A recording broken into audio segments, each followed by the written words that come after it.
hindi ba sabi ko gagawin ko to ng video, itong si Marcolecta. Yung kanyang salin na 51 million. Pero gumastos po siya ng, ano yun, 112 ba? Nakalimutan ko na tuloy. Doon sa kanyang campaign, candidacy. So, ang sabi niya,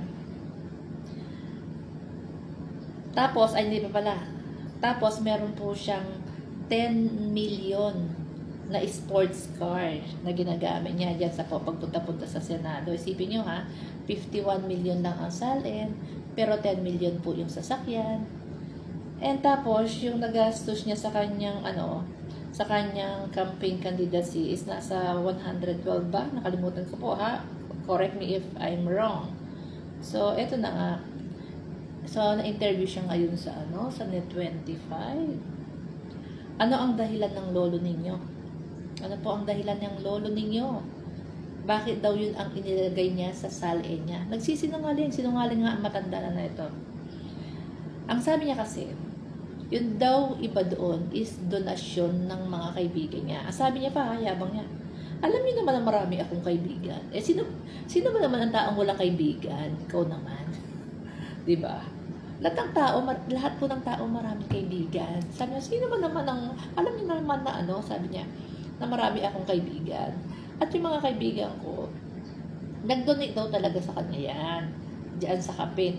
Pero lahat ng kaibigan niya na nag-donate sa kanyang campaign candidacy na umabot sa mahigit 100 milyon ang nagastos, lahat, lahat yun donation. Ayaw pong magpabanggit ng pangalan. Ang pakiusap daw nila is wag daw sabihin yung kanilang, ibanggitin na lang yung kanilang mga pangalan. So, yun po ang paliwanag nito ni Marcolecta. Kaya po, sinabi niya na inando niya sa asal niya, zero donation sa kanyang campaign, sa kanyang campaign candidacy. So, eto na. So, ibig sabihin, nagsinungaling siya. So, ano pa ang kwenta ng batas? Ano pa ang kwenta ng salin? Kung magsisinungaling ka rin naman pala. Sabi niya kasi, pinanindigan niya daw, hindi niya daw dinisclose yung kanyang campaign yung kanyang campaign expenses. Hindi niya daw dinisclose.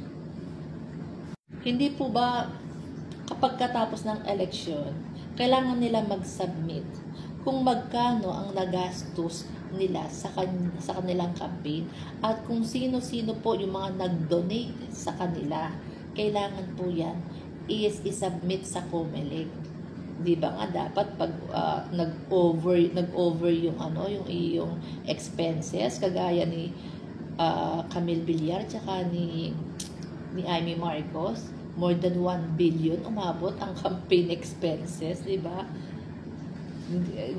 For sure naman babawiin naman po nila yan, di ba? Babawiin nila yan sa kanilang mga pork barrel. So, wala siyang binanggit. So, may nilabag siya. Hindi siya sumunod sa batas. Kasi sabi niya, ayaw nila magpabanggit. Ayaw daw nila magpabanggit na pangalan. Lahat ng mga nag-donate. Ano pa po ang silbi ng batas natin sa election? Kung hindi mo babanggitin, kailangan nga pong isulat yan at isubmit. Malay ba namin kung yung mga nag-donate sa iyo is mga DPWH contractors, malay ba namin kung yung mga nag-donate sa iyo is mga drug lords, kung galing ba sa droga yan, di ba? Or galing yan sa smuggling, or galing yan sa illegal gambling. Malay ba namin kung sino yung mga nag-donate na tao na yan? Kaya nga po, di ba, kailangan isulat po kung sino yung mga nag-donate. Kaya nga, yan ang kinakaharap ngayon ni Chis Escudero at saka ni Joel Villanueva.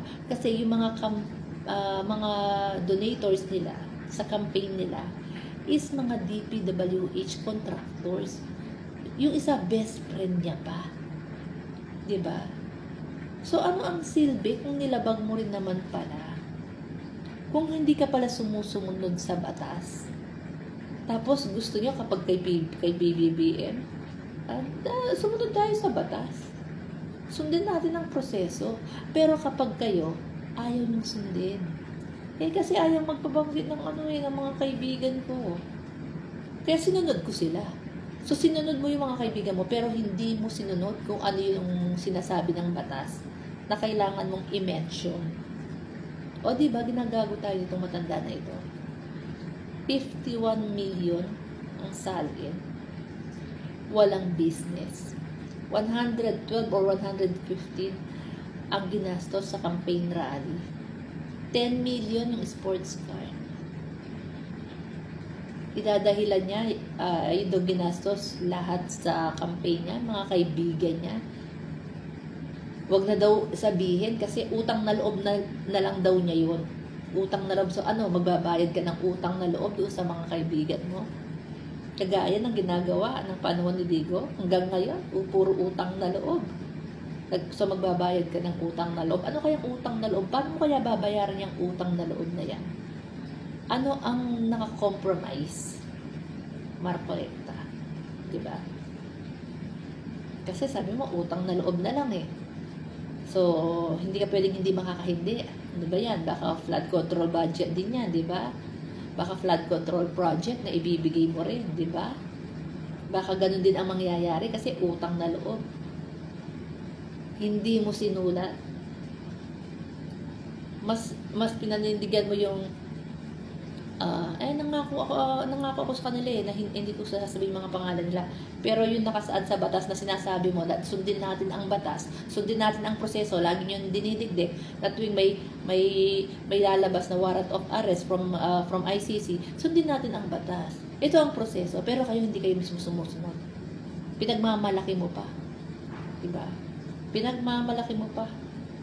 May nagsasabi ba na sa batas, sabi niya doon sa 25 po, panoorin nyo ha, panoorin nyo. Panoorin nyo po yung nito, yung kagaguhan, panggagago, ginagawa mong tanga, mga DDS, sobra. Ay nako. Kaya marami nang nagagalit dito na kapwa DDS niya. Marami nang nagagalit kasi politikang-politika po ang galawan ni Marcoleta.